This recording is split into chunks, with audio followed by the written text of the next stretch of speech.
Shalom, blessings in the name of Yeshua HaMashiach. Hi! Woo! Sheep in the gardens, your faithful black sheep. Okay, we are in the third tablet, synopsis of the third tablet of Enki. Let's read through it. Alalu beams the news to Nibiru, reclaims the kingship for himself. Anu, astounded, puts the issue before the royal council. Enlil, Anu's foremost son, suggests on-site verification. That would be good, right? Ea, Anu's firstborn and a son-in-law of Alalu, is chosen instead. Ea ingeniously equips the celestial boat for the journey. Excuse me. Much better. Whew! The spaceship piloted by Anzu carries 50 heroes overcoming perils. The Nibiruians thrill by Earth's sight. They've never been here before. Guided by Alalu, they splash down and wade ashore. Eridu, home away from home, is established in 7 days. Extraction of gold from the water begins. Thus, the quantity, everything God does, Satan tries to copy. I mean, Cain even had a son named Enoch, just like, Seth did. I mean, they'll say that they created the world in 7 days, when they're by their own tablets. They've got their spaceships and they're going all over the earth and they're exploring and they're finding water and they're going through forests and caves and all these different things, and yet they're talking about the earth is established from 7 days. I think what that meant by this, and Enki just took credit for more than he should have, was they established like a small base within about 7 days. But again, when they say 7 days, they mean Nibiru time. So for every day on Earth, it's a month up there. So that's a considerable difference. Extraction of gold from the waters begins. Though the quantity is minuscule, Nibiru demands delivery. Abigail, a pilot, chooses Alalu's spaceship for the trip. Forbidden nuclear weapons are discovered in the spaceship. Ea and Abigail remove the weapons of terror and hide them. And here we are. We know that Alalu had been banished to Mars, and we've got some artwork from Mars that matches the Sumerian and Babylonian and these different depictions, Egyptian even. So Alalu wires back home from beyond the hammered bracelet were his words spoken, and they don't believe it. They want to send people to come check it out. And here we talk about Enki, straight up. It's Enki talking about himself, okay? He says of himself, he was wise in all manners, among the sages renowned he was. No, Enki was a sexual pervert and a miscegenationist. He considered himself to be a scientist, and basically he created all these monsters. Anyway, okay, it says, of the secrets of waters, this is key, of the secrets of waters he was a master. Enki, whose home is water, he was called. Shapeshifters, reptilians. I mean, do you need it spelled out for you? And they use crystals for everything. They insert crystals. Okay.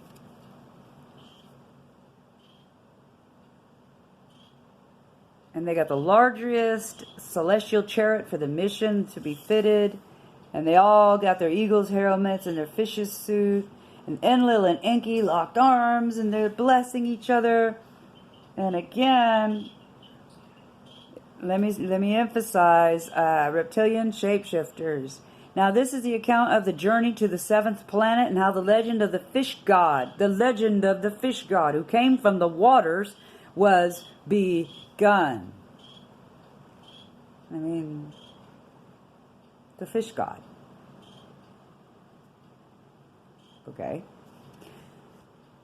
Not the God from the highest heavens, the creator of all, the most loving lover of mankind. No, the fish god. to, yeah, to the fish god. It goes on. Oh, there's a, right here. There is a reference to Mount Zion, Rupas Nigra, some call Mount Olympus, Asgard, okay? Once, twice the earth's globe he made the chariot circle. Ever closer to the firm land he lowered it. Snow-hued was 2/3 of the planet. Dark-hued was its middle. They could see the oceans. They could see the firm lands. For the signal beacon from Alalu they were searching. So remember, Alalu got there first, and he's down on the ground setting up a signal. Now, where an ocean, here's what's important, where an ocean touched dry land, where 4 rivers were swallowed. Can you say Charbardis? Where an ocean touched dry land, where 4 rivers were swallowed by marshes, Alalu's signal was beaconed. So he landed right where his forefathers had fallen to, and previous, or perhaps this is them falling, right? Their own records of themselves falling. So the earth's pulling net too powerful, for on dry land to descend it is. Splash down in the ocean's waters. The chariot's lungs he filled with air. Into the waters down it splashed. Into the depths it was not sinking. To earth be welcomed. And the directions of his whereabout was determined. And out of the waters, here comes Enki. On dark-hued earth he was standing. Now, if they are our creators, then why are they afraid of the sun?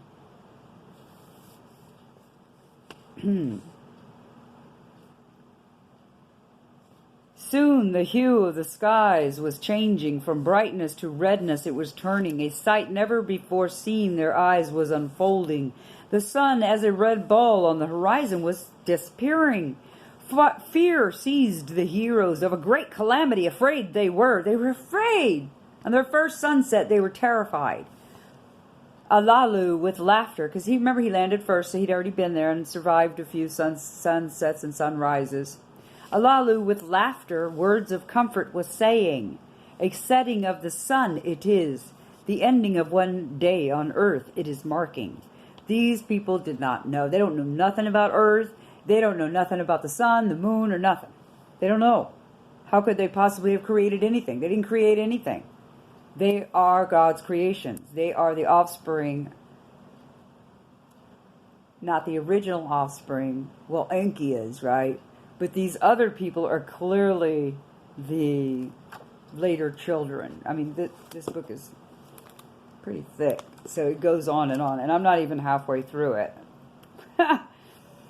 So we're going to be at this a while if you like these videos, and I will continue to make them, because it totally aligns with Scripture. I haven't found anything yet that didn't agree with the Bible. There's nothing in here that disagrees with the Bible. There are some lies, some outright misconceptions, like how they never say that they are giant shapeshifters, but they do say, he that came from the water. You know, I mean, so I think they knew that we would be afraid of them if we knew that they're alligators, like gigantic alligators that like to eat us. So, you know, they're constantly donning their disguises, and they call them hoods. They have many hoods, many disguises, and they're endless. Different. They can be anything they want to be. They could be a fly on the wall. They could be a rock. They could. They can even shapeshift into being men. How did they think Satan, Satané, impregnated Eve? Right? Okay, so let's go on. I love this. It's a reference to Yahweh by winds. Now, that first night they're there, and they're all scared when the sun went down, right? So Yahuwah is looking down, and he's laughing. And they're all right at the base of his mountain, too. Like, he doesn't even have to look down to Texas like he would to have to see me, right? They're right on Rupas Nigra, or Mount Zion, whatever this, with Charbit is at the bottom of it, whatever this mountain is that all of our compasses point towards in the north. It says, for a quick rest, lie down. A night on earth is beyond imagining short. A night on earth is beyond imagining short. Before you expect the sun will make an appearance on earth, it will be morning. Before expecting darkness came, the heavens from the earth it separated. Lightnings the darkness pierced, rains the thunders followed. By winds the waters blown, storms of an alien God they were. So they didn't know Yahweh. And God was giving them a welcoming party, right? Scaring them to death. Here, none of them got any sleep. In the chariot, the heroes hunkered down. In the chariot, the heroes huddled. Resting to them did not come. They were greatly agitated. With quickened hearts, the sun's return they awaited. Smiling when its rays appeared, they were joyful in backslapping. Some creators, huh? It was evening, it was morning, their first day on earth it was. See how they copy Genesis? And he's talking about, I said, Yahuwah welcomed them with a mighty storm. They didn't create anything. Then they run, like I said, they go around exploring the earth. And what is this plant? What is that plant? They were all asking, Enki and Lalu, what is this? What is that? They didn't even know what fruit was. They didn't create anything. They're learning as they go. The only difference is they had a ship to fly away in, and Adam and Eve were stuck here with them. But we're not here yet. This is before we were created. They claim our creation, but they haven't even claimed that yet. So they're looking for gold. They can't find any gold. Ha ha ha. I've got like 6 pages of them not being able to find any gold. It's really funny. It mentions again the firmament, an enclosure from the sky, for the sky chamber. And they're still looking for blood veins. And I'm pretty sure 26,000 years is a shar, or one orbit of Nibiru. Not sure about that though. Okay, but all of this is all new to them. In the sky chamber, that's like an airplane, right? They upward soar, and earth and its secrets to learn. They don't know nothing about it. Over great mountains they roamed, and rivers they saw. Steppes and forests below were stretched out. Thousands of leagues was their reach. Vast lands separated by oceans they recorded. The beam that scans the soils they penetrated. They don't know nothing about the dirt. They don't know nothing about nothing. Okay?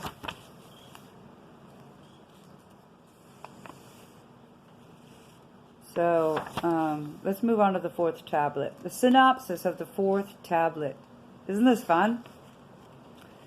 It doesn't matter which tablets you get, whether it's the Sumerian King's List or the tablets of Enki. They're all going to agree with the Most High and what is in Scripture. Again, I haven't found anything to contradict Scripture in this book.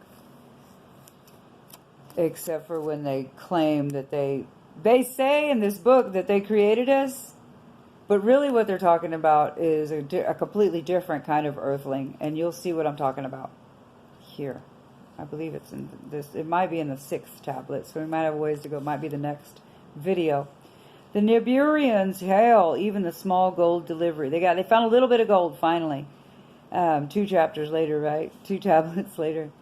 They're looking for gold in the water. It's disappointing them.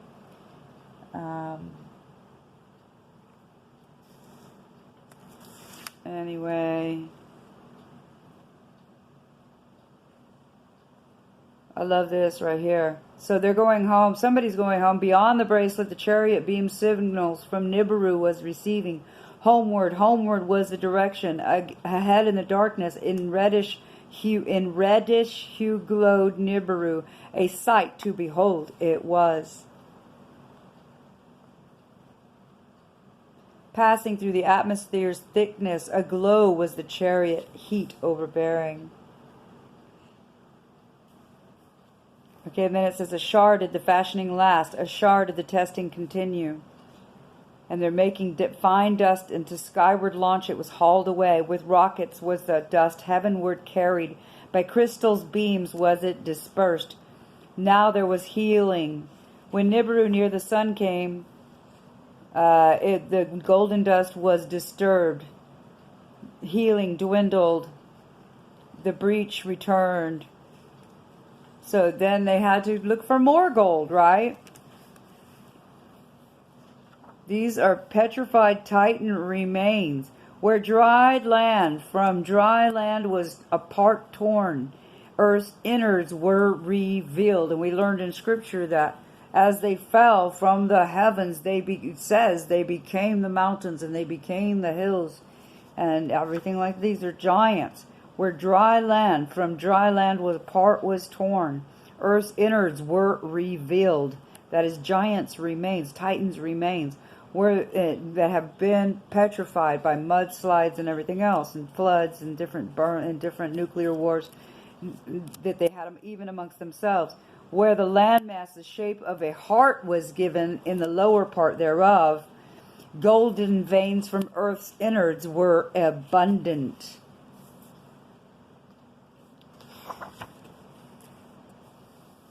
They're still trying to figure out how to get more gold, how to get to the bowels of the earth. And that's when they started making all those underground tunnel cities that are still there, that I wouldn't go into, but they're still there. And they stretch out all over the world.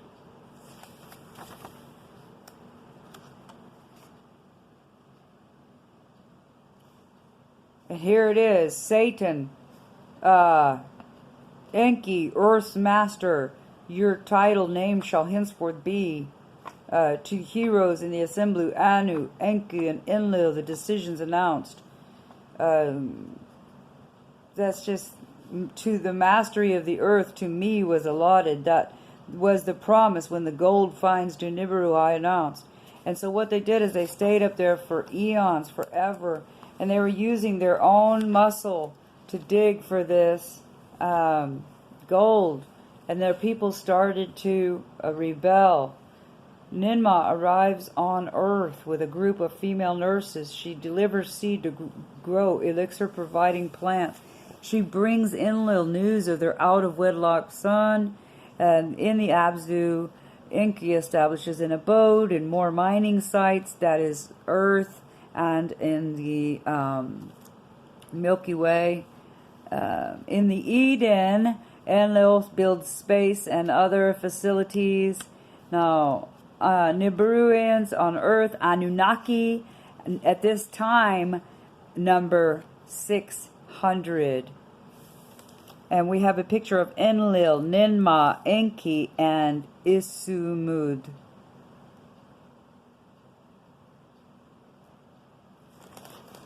And I want to just point out, look at the difference in the size of these wild animals next to these people, quote-unquote people. The bull is tiny, the lion is tiny.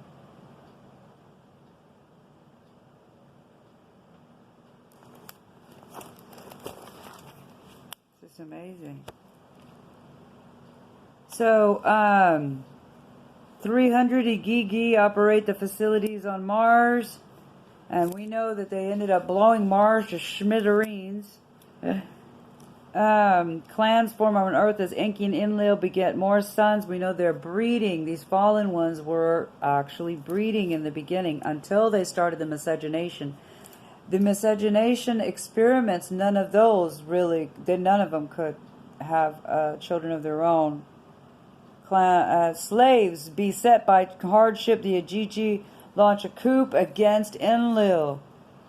That's their own slaves from their own planet that they brought with them are launching a coup or an insurrection against Enlil and Enki. The Anunnaki, driven to produce gold faster, mutiny. They're tired of it. They can't handle it. So then that's when Enki decides to suggest to artificially fashion primitive workers.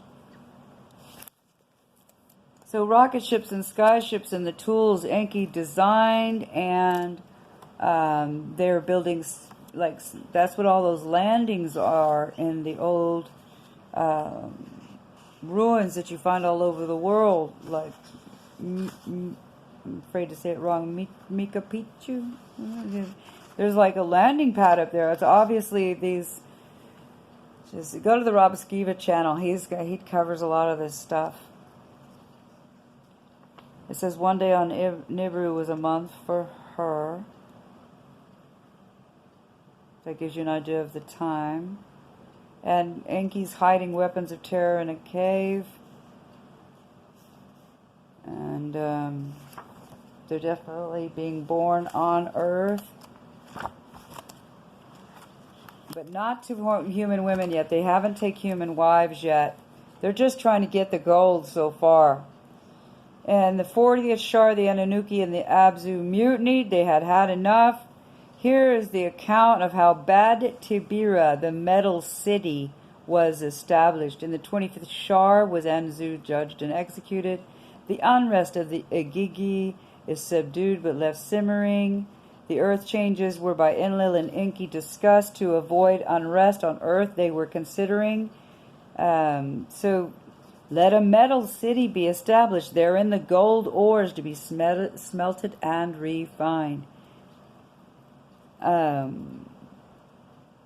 each rocket ship more gold could carry, room for Anunnaki to Nibiru return there shall be. Let the tired to Nibiru return, let fresh ones them on earth replace. Enlil and Enki and Ninmah of Ninurta's suggestion were in favor. Anu was consulted. In the Eden was the metal city planned. On that location Enlil did insist. With materials from Nibiru, it was constructed. With tools from Nibiru, it was equipped. 3 shars the construction lasted. Bad Tibira was it the name given. Ninurta, who made the suggestion, was its first commander. The flow of gold to Nibiru was thereby eased and quickened, and those who to Earth and Lamu, that is Mars, at the beginning of the prior times had come to Nibiru were returning. So that's good, you know. So they didn't have any real reason to mutiny anymore, but still hardships continued. Now, the House of Life, he called the place, that is Enki, to his son Nigzida.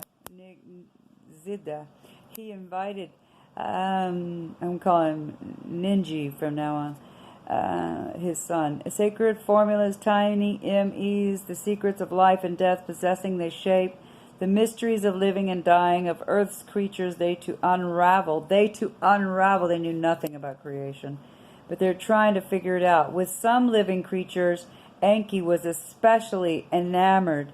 They lived among all the tall trees. Their front legs as hands they were using.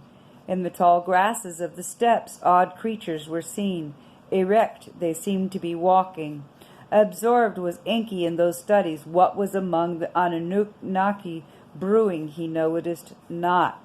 So he's actually already got some Sasquatch, and they'll tell you that in a minute. I think it's Tablet 6, that these are very hairy creatures. It's not humans. Not humans. So now, while Enki's got a Sasquatch, and he's absorbed in his experiments with the Sasquatch and other creatures that God had created on the earth, they're about to do another mutiny on him. So Enki's still ignoring all that, and he says he's busy trying to create something, right? With him Enki huddled, that is Ningi. From the House of Life he came. Words amongst them they exchanged. A solution is possible, Enki was saying. Let us create a Lulu. A primitive worker, the hardship work to take over. Let the being, the toil of the Anunnaki carry on his back. Astounded were the besieged leaders, speechless indeed they were. Whoever heard of a being afresh created? Whoever heard of a being afresh created? A worker who the Anunnaki's work can do. All beings from a seed have descended. That's what she said. One being from another over eons did develop. Nothing from nothing ever came.